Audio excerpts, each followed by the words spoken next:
আসসালামু আলাইকুম রহমতুল্লাহি ওয়া বারাকাতুহু। ওয়ালাইকুম আসসালাম। আমি আরো একটা গাড়ি দেখাচ্ছি, এলপিজি কনভার্সন করছি। এটা হচ্ছে একটা এক্স করোলা 2006 মডেল। এটা সিএনজি ছিল, ওই যে সিএনজি বোতলটা আপনার ডেট ওভার আসলে সাধারণত সিএনজি কনভার্সন গুলা বেশি দেখা যায় যারা রেন্টে চালায়, আর যারা পার্সোনালি গাড়ি চালায়, যারা পার্সোনাল গাড়ি চালায় তারা কিন্তু এলপিজি পারফেক্ট। একটা 60 লিটার ট্যাঙ্কি, এটা আমি এই জায়গায় দিচ্ছি। এটা আগের যে ফ্রেমটা করা ছিল আমি ফ্রেমটা চেঞ্জ করিনি, তার কারণ হচ্ছে টোটালি একটা হেভি ভাবে একটা ফ্রেম করা, এই ফ্রেমের মধ্যে আমাকে দিয়ে দিতে হচ্ছে। কারণ এই গাড়িগুলো তো পুরাতন মডেলের থাকে, এগুলো আর দ্বিতীয়বার ফুটা বডি ঝাঁঝরা করার দরকার নাই। আসেন আমি সামনে দেখাই হাসান ভাই। ছিল, এখন এটা এলপিজি কনভার্সন অলমোস্ট কাছাকাছি। এটা রিডিউসার ওয়ারিংও শেষ হয়ে গেছে। এখন গাড়ির যে প্রবলেমগুলা, এই কথা বলার আগে আরেকটা কথা বলি। আপনারা যাদের কাছে কনভার্সন করবেন বা করতে ইচ্ছুক বা করতে চাচ্ছেন, আসলে পূর্ণাঙ্গ সেট আপ না হলে আপনি সেখানে করে মজা পাবেন না। কনভার্সনটা, একটা কনভার্সনের সাথে একটা গাড়ির অনেক কিছু খোলা লাগে, অনেক পার্ট খোলা লাগে। তো দেখা যায় কি, একটা পার্ট খুললা, একটা পার্টের সাথে আরেকটা পার্টের একটা সংযোগ থাকে। ফর এক্সাম্পল, এই গাড়িটা আমি খুলে দেখলাম,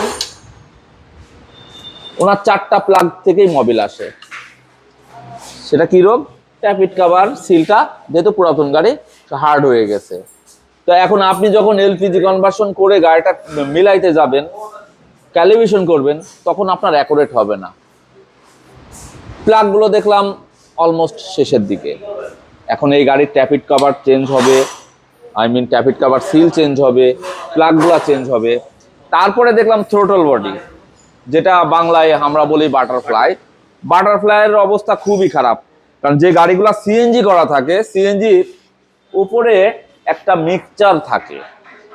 এই মিক্সচার থাকলে হয় কি, আসলে 2 মাস 6 মাস 1 বছর যাই বলেন, একটা সার্টেন পিরিয়ড পর পর আপনার হচ্ছে বাটারফ্লাইটা ওয়াশ করতে হয়।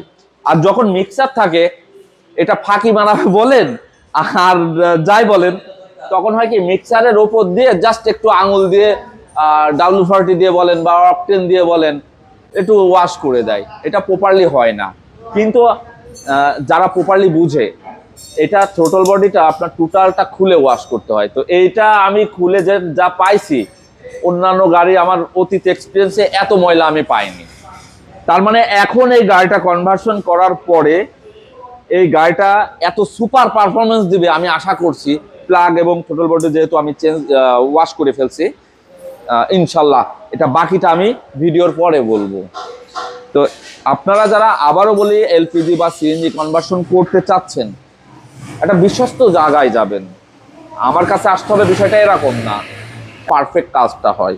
কারণ এই গাড়িটা আপনার সঙ্গে থাকবে, রাত্রে বলেন দিনে বলেন, কারণ এটাই আপনি যাতায়াত করবেন। তো এইটা যদি ডিস্টার্ব দেয়, রাস্তায় যদি বন্ধ হয়ে যায়, তাহলে আসলে খুবই যন্ত্রণাদায়ক।